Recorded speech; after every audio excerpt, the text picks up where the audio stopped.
महापुरुष के सामने भगवान की कथाओं में सत्संग में कभी भी हाथ बांध करके नहीं बैठना चाहिए। इसको बोलते हैं सज्जनों दरिद्र आसन। इसको दरिद्र आसन बोलते हैं। अगर इस आसन से स्वयं इंद्र भी आकर के इस आसन से बैठ जाए तो वो भी दरिद्र हो सकता है। वैसे चाहे आप मनमाए जैसे बैठो, कई कई जगह कथाओं में देखता हूँ कभी पैर इधर निकाल दिए, कभी पैर इधर निकाल दिए, पंडित जी जाने पहचाने है ही व्यास जी की तरफ सीधा सत्य कर दिया। लेकिन ऐसे नहीं बैठना है, जीवन में होता है। तो महाराज फिर और नियम क्या है?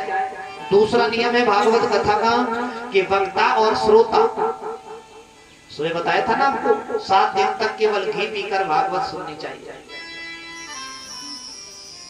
लेकिन अब कोई ऐसे बचा नहीं सकता। तो एक नियम और है, फलाहार लेकर भागवत कथा सुन लो। फलाहार से नहीं पार पड़ती है, एक समय फलाहार ले लो और एक समय भोजन ले लो संध्या के साथ। और भोजन भी पृथ्वी पे बैठ करके पत्तल पे भोजन करना ज्यादा श्रेष्ठ होता है। और इसका नियम है, आपको अगर भूख लगे तो चाहे कितनी बार भोजन करो।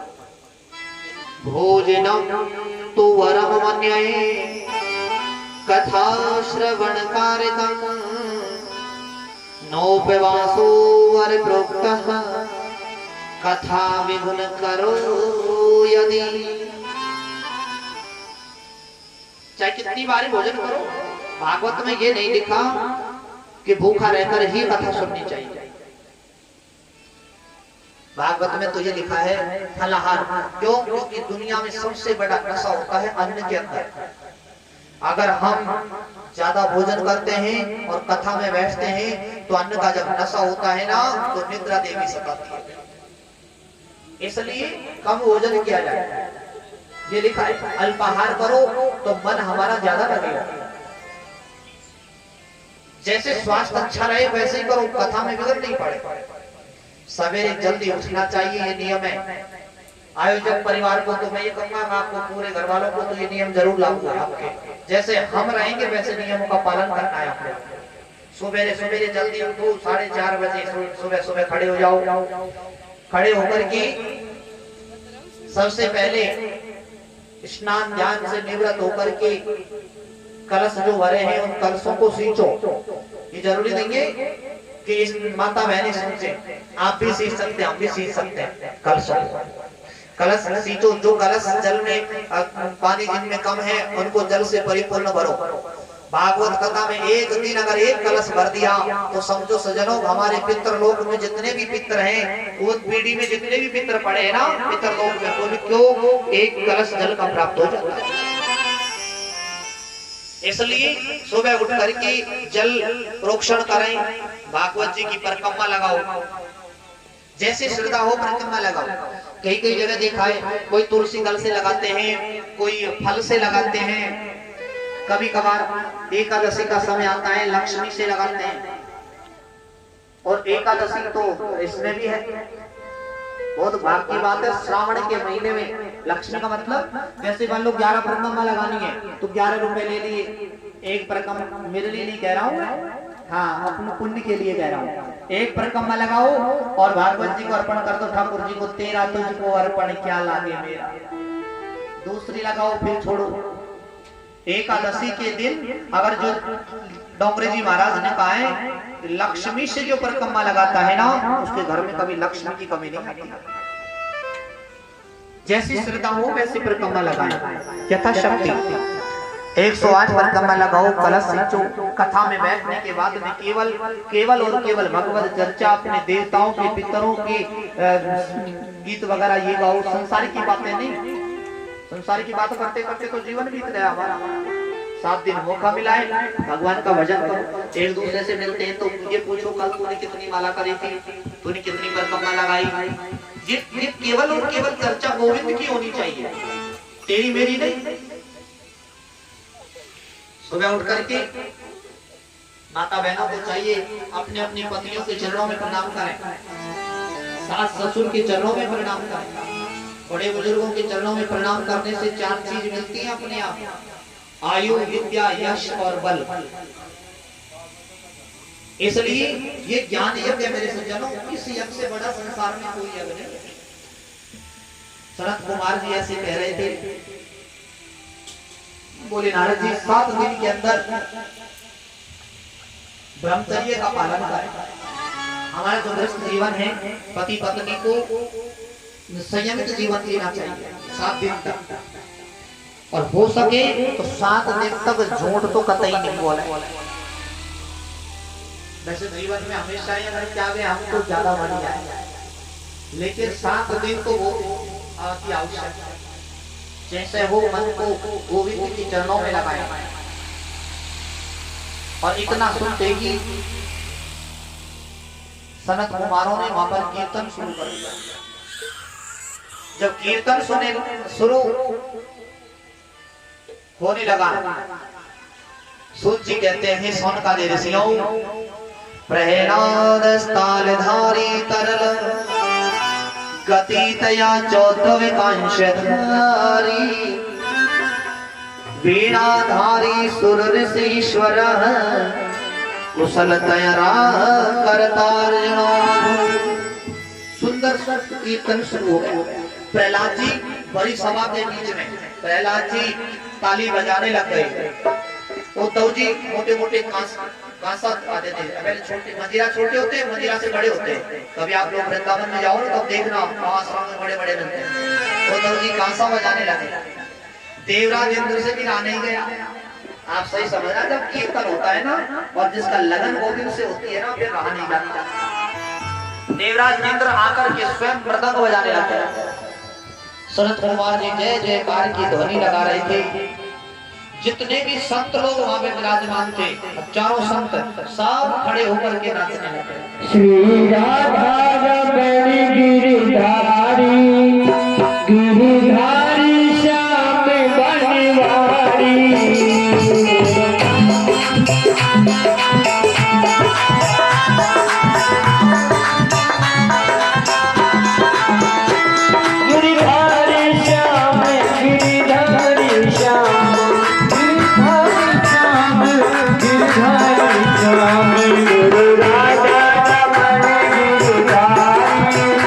गिरिधारी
गिरधारी श्याम बनवारी, गिरधारी श्याम बनवारी, बनवारी श्याम बनवारी,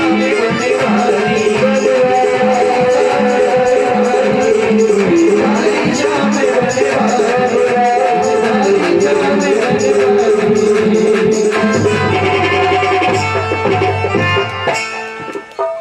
भोले बांके बिहारी लाल की जय हो। आदरणीय सूत जी बोले, ऐसा सुंदर कीर्तन हुआ मेरे सज्जनों, हजारों संत नाचने लगे और उसी कीर्तन के बीचों बीच स्वयं भगवान से भी रहा नहीं गया, मेरे नारायण को प्रकट होना पड़ा। स्वयं उस कीर्तन के बीच में भगवान प्रकट हो गए। भगवान ने कहा, रे तुम्हारे कीर्तन से मैं बहुत खुश हूं, तुम्हें जो इच्छा हो सो वर मांग लो। भक्तों ने कहा, प्रभु एक इच्छा है, जब जब हम आपका कीर्तन करें तब तब आप ऐसे ही प्रकट होकर के हमें दर्शन दे दिया। सूत जी सोनकादि ऋषियों को ये प्रसंग सुना रहे हैं और जैसे ही प्रसंग सुना भगवान वहां से अंतर्ध्यान होकर गए, ज्ञान और वैराग्य का बुढ़ापा दूर हो गया और भक्ति देवी के मन में जो कष्ट था ना उसकी निवृत्ति हो गई। सुंदर सा ये प्रसंग सुनाया। भक्ति सुतो तो तरुणो गृहीत्वा प्रेमैक रूपा से सह विरासित श्री कृष्ण गोविंद हरे मुरारे नाथेति नामानि मुहुरु विनन्ति। भक्ति ज्ञान वैराग श्री कृष्ण हरे मुरार का कीर्तन करते करते और वहां से विलुप्त होकर चले। संतों ने कहा, रे भक्ति तुम प्रकट हो गई हो, एक काम करो, जितने भी संत जन जितने भी श्रोता बैठे ना इन सब के हृदय में विराजमान हो जाओ। उसी समय भक्ति प्रत्येक प्राणी के हृदय में विराजमान हो गई। सच्चा सूत जी महाराज कहते हैं, इसी प्रसंग को सुनते हुए सोनकादि ऋषियों ने कहा, आपसे महाराज एक नहीं दो नहीं आज कुछ प्रश्न पूछने का भी मन है। आपसे हम 6 प्रकार के प्रश्न पूछना चाहते हैं। 88,000 ऋषि बैठे, उन सब की तरफ से एक ही ऋषि प्रश्न कर रहा है सज्जन। पहला प्रश्न हमारा ये है महाराज कि मानव के लिए परम धर्म क्या है?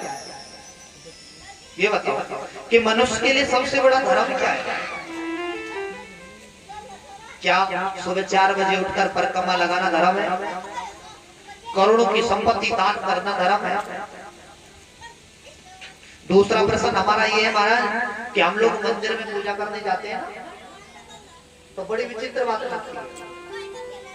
कोई कहते हैं शंकर भगवान सबसे बड़े हैं, इसकी पूजा करो। कोई कहते हैं नहीं नहीं माँ भवानी सबसे बड़ी है, इसकी पूजा करो। एक कहते हैं नहीं भैरव बाबा सबसे बड़े, इसकी पूजा करो। तो महाराज हमें ये बताओ वास्तव में हम पूजा करें तो किसकी करें? तीसरा प्रश्न हमारा यह है कि वेद के अंदर परमात्मा का नाम है अजन्मा। अजन्मा उसे कहते हैं जो कभी जन्म नहीं लेता है। जब अजन्मा है तो फिर वो दशरथ का बेटा राम कैसे बना महाराज? भाई देव की वसुदेव का पुत्र कृष्ण कैसे बना? फिर इसका नाम ही अजन्मा है। चौथा प्रश्न ये है कि भगवान कि अवतार कितने? कोई कहते हैं भगवान के 10 अवतार हैं, कोई कहते हैं 2 अवतार हैं, कोई कहते हैं 24 अवतार हैं और कोई संत तो ये कहते हैं हरि अनंत हरि कथा। पर वास्तव में शास्त्र के प्रमाण से भगवान के अवतार कितने हैं ये बताएं।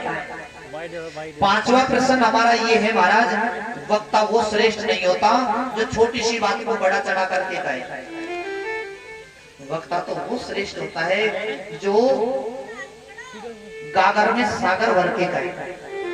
मान लो मैं उपदेश करने लग जाऊं अब इतना समय है किसके पास? कोई भरोसा नहीं है ना। पहले तो लाखों वर्ष उम्र होती थी, अब तो 100 वर्ष की उम्र है, 100 वर्ष में भी भरोसा नहीं है कब टिकट आ जाए बुलावा, समय नहीं है। इसलिए महाराज एक काम करो, सोनकादि जिसे कहते हैं महाराज आगे कलयुग आने वाला है और कलयुग में लोगों की उम्र कम होगी, इसलिए हमें तो ज्यादा समय नहीं लेकर के हमें तो जो शास्त्रों का सार है ना वो बताने का प्रयत्न करो। और छठा प्रश्न हमारा ये है कि जब भगवान श्री कृष्ण इस धराधाम से, इस पृथ्वी से अपने गोलोक धाम को चले गए तो धर्म तो अकेला पड़ गया होगा महाराज, फिर ये धर्म किसकी शरण में गया? किम श्रेयं शास्त्र सारं का अवतार प्रयोजना, किम धर्मं के अवतारस्य धर्मं किम शरणं गता। अब ये बताओ ये धर्म किसकी शरण में गया? इतनी बातों को सुनते ही सूत जी महाराज ने कहा, ऋषियों आपने जो प्रश्न किया है, आपके 6 प्रश्नों का जवाब देने से पहले मैं सुखदेव जी का जन्म वृतांत सुनाना चाहता हूँ कि किस तरह सुखदेव जी का जन्म हुआ, जिन्होंने माँ के गर्भ में 12 वर्ष तक वास किया। सृष्टि में यही बालक है ब्रह्मा जी की में जिसने माँ के गर्भ में 12 वर्ष तक वास किया। ऐसा विचित्र संत है आचार्य सुखदेव। आदरणीय सूत जी महाराज ने सुखदेव जी के जन्म का वृत्तांत सुनाया सुंदर रूप में।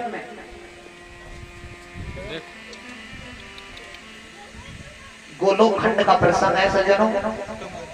एक समय भगवान श्री कृष्ण आराधना कर रहे थे और आराधना करते करते भगवान की जो आराधना थी उससे एक धारा उत्पन्न हुई और जब धारा उत्पन्न हुई तो उस धारा ने कन्या का रूप धारण कर लिया। भगवान श्री कृष्ण के रूप और लावण्य को देखकर उनके ऊपर मोहित हो गई वो कन्या। भगवान ने कहा रे तुम मेरी आराधना से उत्पन्न हुई धारा हो, धारा को सीधा करके देखो क्या बनता है, राधा। तुम मेरी आराधना से उत्पन्न हुई हो राधा, इसलिए मैं तुम्हारे साथ सहयोग नहीं कर सकता, समागम नहीं कर सकता। लेकिन ज्यादा जिद जब किशोरी जी राधा ने करने लगी तो उन्होंने कहा इससे अगर तुम सहयोग करना चाहती हो तो हमें देह में परिवर्तन करना पड़ेगा। तो भगवान श्री कृष्ण स्वयं तो बन गए सुख यानी तोता और किशोरी जी बन गई सुखी। दोनों पक्षी उड़ते उड़ते एक किसान के खेत में गए, हरे हरे जलों का पान किया। उस समय भगवान सूर्य नारायण मकर राशि में प्रवेश कर रहे थे, जलों का पान किया और समागम किया तो तुरंत गर्भ ठहर गए। उसी के उपलक्ष्य में हम लोग मकर संक्रांति मनाते हैं। वहीं से प्रारंभ हुई है मकर संक्रांति। उड़ते उड़ते दोनों पक्षी सीधे कैलाश पर्वत पर पहुंच गए। कैलाश पर्वत पर रहते हैं भगवान शंकर। एक बार नारद जी के मन में विचार आ गया। नारद जी ने मन में विचार किया सुखदेव जी का जन्म होना चाहिए। ये नारद जी बड़ा विचित्र संत है, आपको जरा परिचय करा दो नारद जी के बारे में। नारद का मतलब होता है नारम ज्ञानम ददाति इति नारद, जो ज्ञान देता हो उसे कहते हैं नारद। या फिर नारम अज्ञानम खंडयति इति नारद, जो हमारे अंदर अज्ञान भरा है उसको निकाल करके ज्ञान दे वो होते नारद। और हमारे ब्रज में एक कहावत कहते हैं, बोले नारद जाके बात वो देवता भी रद्द नहीं कर सके, ऐसे होते हैं। बहुत सी जगह जाते हैं गाँव में, तो ऐसी बात नहीं है। जैसे हमारे यहाँ भी है, 1-2 नारद प्रत्येक गाँव में मिलते हैं। स्वभाव बताओ नारद जी का क्या है? उनका स्वभाव ये है नारद जी का कि जिस घर में झगड़ा नहीं होता हो। मान लो कभी किसी घर में लड़ाई झगड़ा होता ही नहीं है, और अगर नारद जी वहां चले जाएं तो लड़ाई झगड़ा शुरू हो जाते हैं।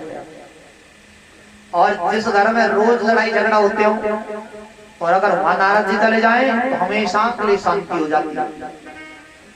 नारद जी का काम यही है, इधर की उधर उधर की इधर करना। नारद जी ने सोचा रे लक्ष्मी और नारायण में मेरे लिए कई बार लड़ाई झगड़ा हो गया, ब्रह्मा जी में और उनकी पत्नी में भी, लेकिन अभी तक शिव जी और पार्वती में कभी लड़ाई नहीं हुई।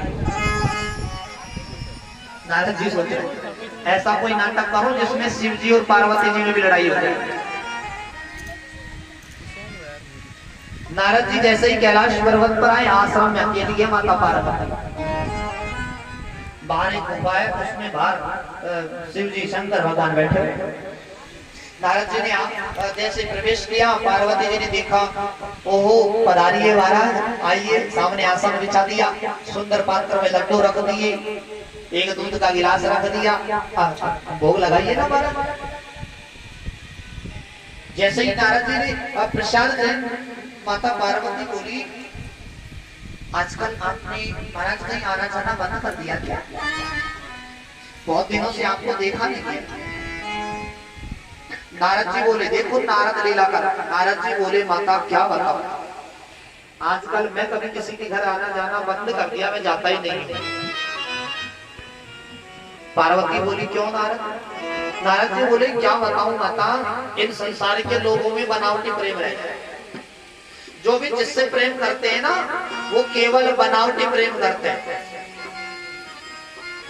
जो भी जिससे प्रेम करता है, सच्चा प्रेम तो कोई करता ही नहीं है।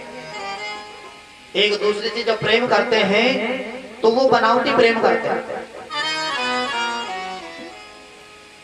मनुष्यों की तो क्या बताऊं, देवता भी बनावटी करते हैं, स्वार्थी हैं देवता भी। हो सुर नर मुनि जन की यह रीति, पालक लागी करे सब प्रीति। राम सिया राम सिया राम जय राम, सिया राम सिया राम जय राम।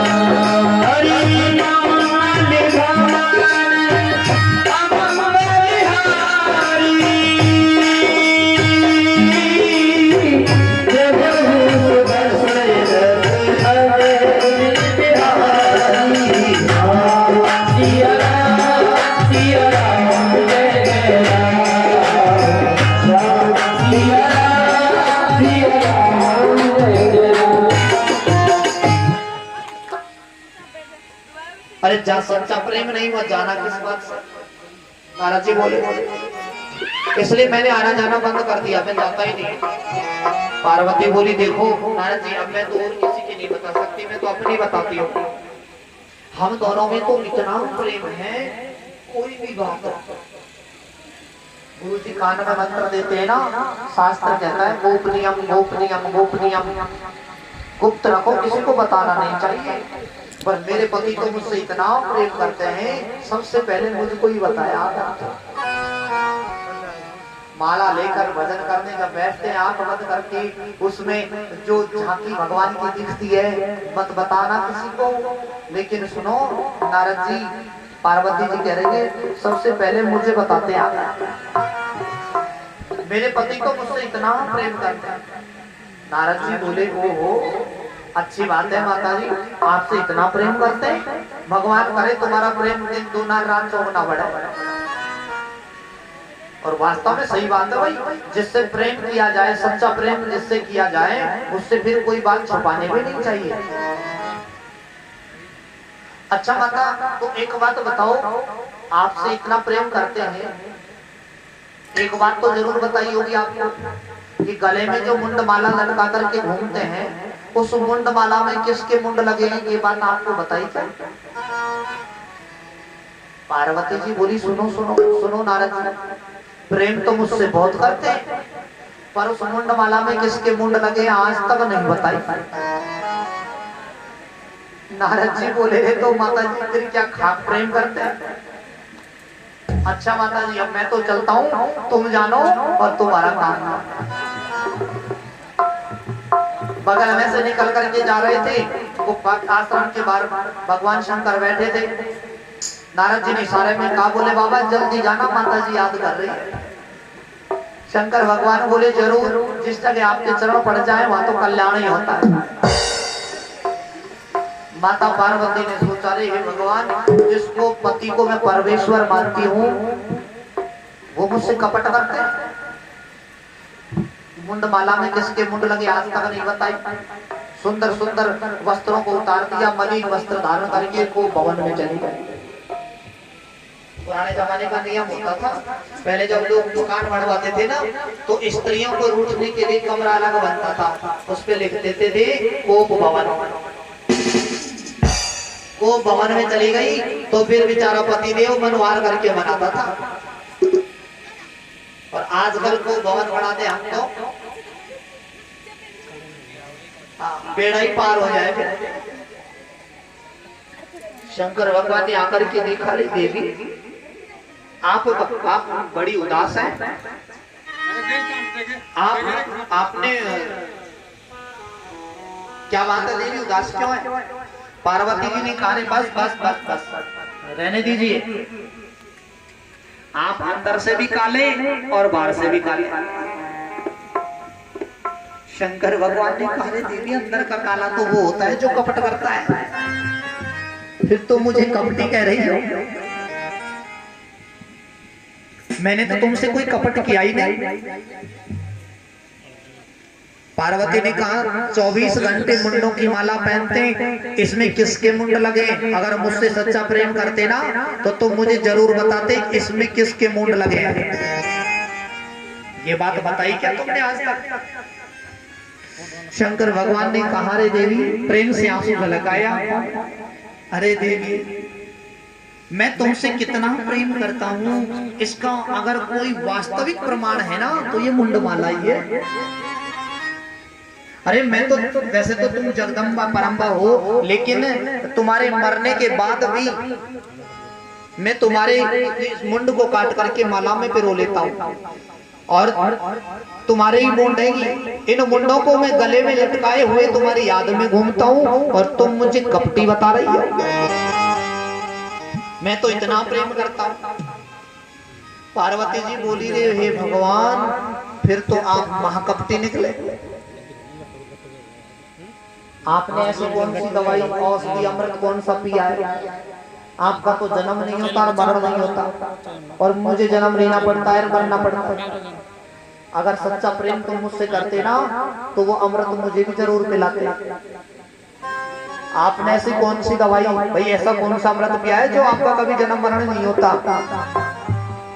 शंकर भगवान के अश्रु बिंदु जल के प्रेम से बोले, रे देवी मैंने तो एक अद्भुत अमृत का पान किया, एक बार पीने से अमर हो जाता है। मैंने तो श्रीमद् भागवत कथा रूपी अमृत का पान किया। मैंने जो जीव को अमर करती है, मैंने अमर कथा का पान किया। पार्वती के चरणों में लौट गई, भगवान मुझे भी अमर कथा का पान कराइए ना, मुझे भी भागवत कथा सुनाइए ना। शंकर भगवान कहते हैं, देवी मैं भागवत अमर कथा तो तुम्हें सुनाऊंगा, लेकिन भागवत कथा सुनने के 3 विधान। पहली बात, भागवत कथा जब सुनी जावे तो एकदम सन्मुख बैठकर सुननी चाहिए, एकदम सामने बैठकर कथा सुननी चाहिए। व्यास मंच के पीछे पीछे बैठकर कथा सुनना ब्रह्म विद्या की चोरी मानी जाती है। दूसरी बात, भागवत कथा के बीच में उठना नहीं चाहिए, व्यर्थ की बातें नहीं बोलनी चाहिए। बोलना है तो कीर्तन बोलो या जयकारा बोलो, और भागवत की कथा में सोना नहीं चाहिए। और देखो देवी, मैं तो जब कथा सुनाता हूँ ना, आंख बंद करके फिर कथा सुनाता हूँ। अब मुझे कैसे पता चलेगा कि तुम कथा सुना रही हो, सुन रही हो कि नहीं सुन रही हो? इसलिए तुम बीच में हुंकारे देती रहना। हम तो कहते हैं ना, बोले जी ये काम ऐसे मत करना, बोले संस्कृत का ओ और हिंदी का हाँ जी एक ही बात है, बीच बीच में हुंकारे देती रहना। आदरणीय सूत जी कहते हैं सौनकादि ऋषियों से, पहले दिन जैसे कथा प्रारंभ हुई, माता पार्वती हुंकारे दे दे करके कथा को सुन रही है, और पहले दिन की कथा का जब विश्राम हुआ, वो दोनों पक्षी सुख और सुखी जो थे कैलाश पर्वत पे आए, उनके गर्भ से अंडे के रूप में जन्म ले लिया था, उसको छोड़कर वो वहां चले गए। पहले दिन की कथा को जो विश्राम हुआ तो वो अंडा जो है, उस अंडे में जो जीव है उसको सुधरा है। दूसरे दिन की कथा का जब विश्राम हुआ तो वो अंडा फूट गया, उसमें से सुंदर सा पक्षी निकला, पीछे सुन रहा है अमर कथा को, भागवत जी को। तीसरे दिन की कथा को सुन करके गदगद हो रहा है। चौथे दिन की कथा में तो अमृत बरसता है, हाँ ये समझो रसगुल्लों की बरसात होती है, भगवान कृष्ण का जन्म उत्सव होता है। पांचवें दिन की कथा को सुन रहा है, भगवान शंकर ने माता पार्वती को जो कथा सुनाई थी ना, वो आपकी और मेरी तरह नहीं सुनाई थी। भगवान शंकर ने माता पार्वती को दिन रात एक ही आसन पे बैठकर कथा सुनाई थी। अब यहाँ तो 2-3 घंटे में ही परेशानी होने लग जाती है आपको। अब लगातार 4 दिन से कथा सुन रही थी, 5वां दिन शरीर में थकान होती है। जैसे कथा सुन रही थी, प्रसंग आ गया, भगवान भोलेनाथ कहने लगे, देवी पार्वती जब उद्धव जी को पता चला भगवान कृष्ण यहाँ से जाने वाले हैं, तो उन्होंने आकर के भगवान से पूछा, प्रभु ये ज्ञान क्या है, वैराग्य क्या है, ये बात बताओ।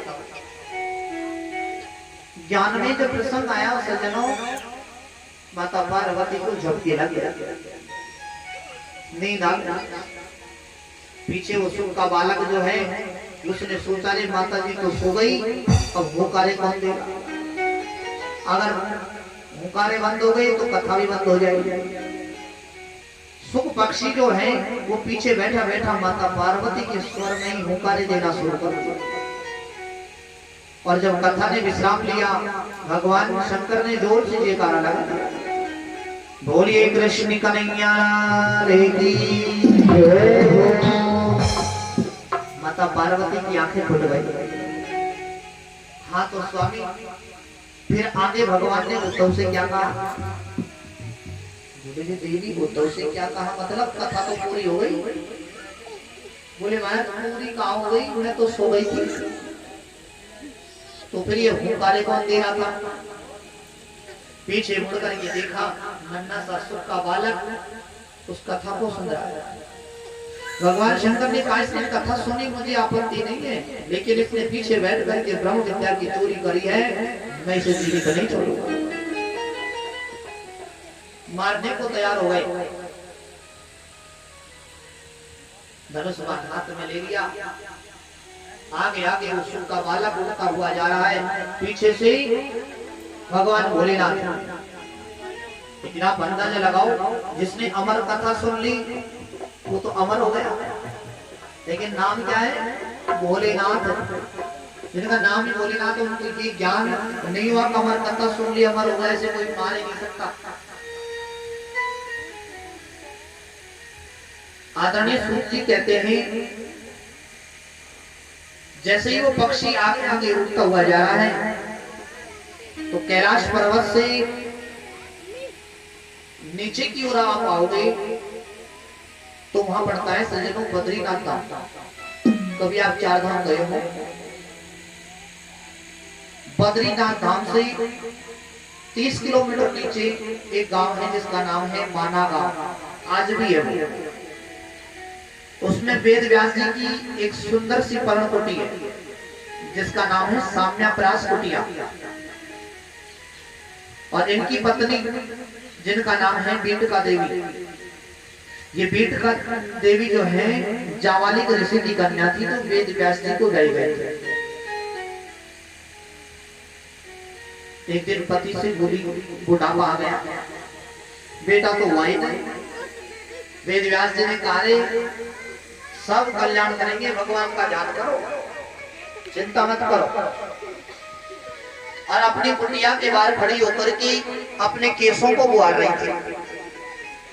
आप जरा गौर से देखना, कभी हमारी माता बहन जब